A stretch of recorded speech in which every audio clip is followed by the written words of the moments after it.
Using white paper effectively in watercolor painting is really important because it's what gives the paintings that luminous quality that you only get in watercolor. And typically, when you're working in watercolor, you don't use white paint.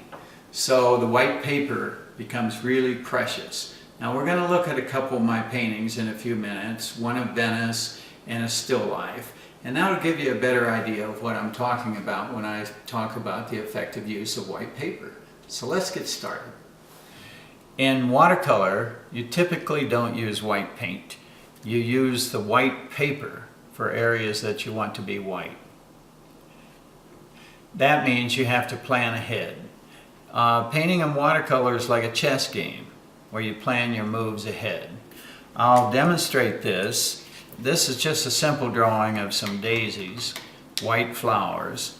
So I'm going to put some other colors around it and show you how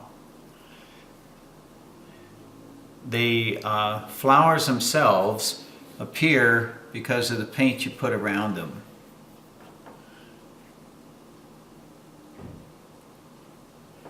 I'm using some typical colors that I would find in this situation. I have two daisies drawn here, so we'll see what happens. This is just a different green that I went to. I mixed the first green with yellow and blue. This is perylene green, which is a beautiful, deep, dark shade of green that I like to use. And when I'm painting greens like this, I think about the colors that make up green. I just put some pure yellow in right there. Now I'm going to add some cerulean blue and let those colors mix right on the paper. But you can see as I'm doing this, the shape of the white flowers is starting to show up. One of the things I like to do when I'm working with greens especially is to mix as many different ones as I can. It just makes the painting that much more interesting. Now I'm using some yellow ochre with darker blue, putting that in a couple places. I'm going to use some quinacridone gold, which is a fairly new color. I'm going to use that. I'm going to mix a little bit of yellow with it for this one. Just put in the center of the flowers there.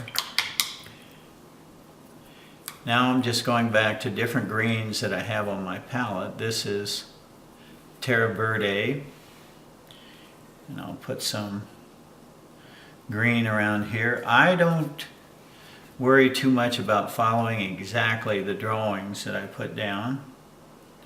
I like to try to keep the paintings a little bit loose so that it doesn't look like they're cut out and just laid on the paper. So colors running together is something that I like in situations like this. I'm going to darken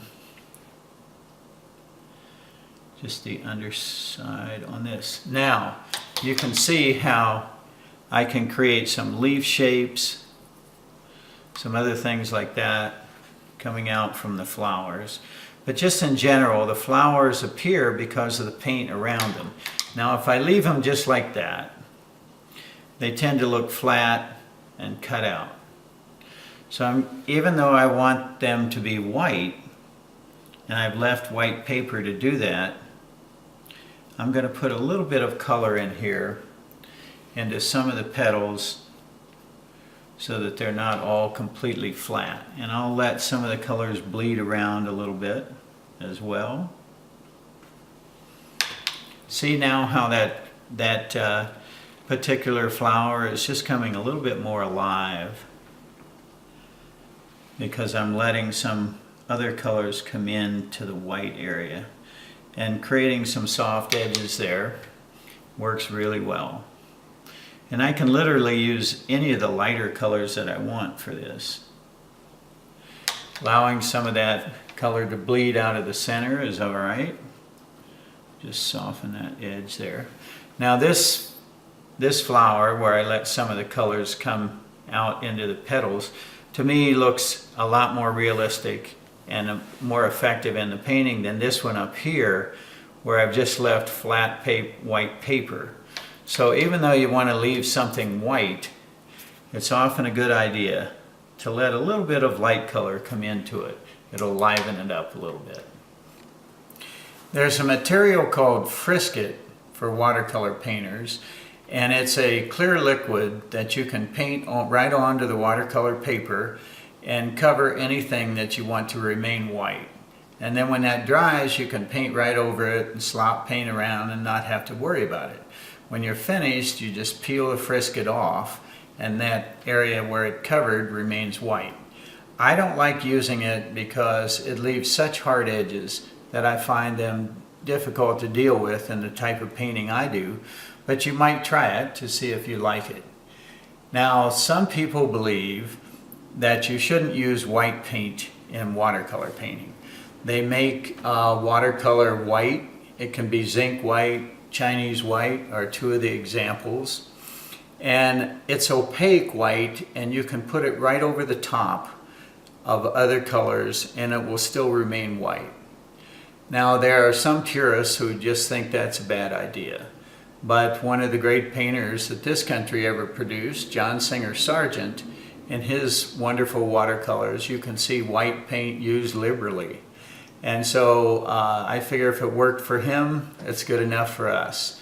But it's up to each person to decide for themselves. I prefer to leave the white paper for anything I want to be white or light.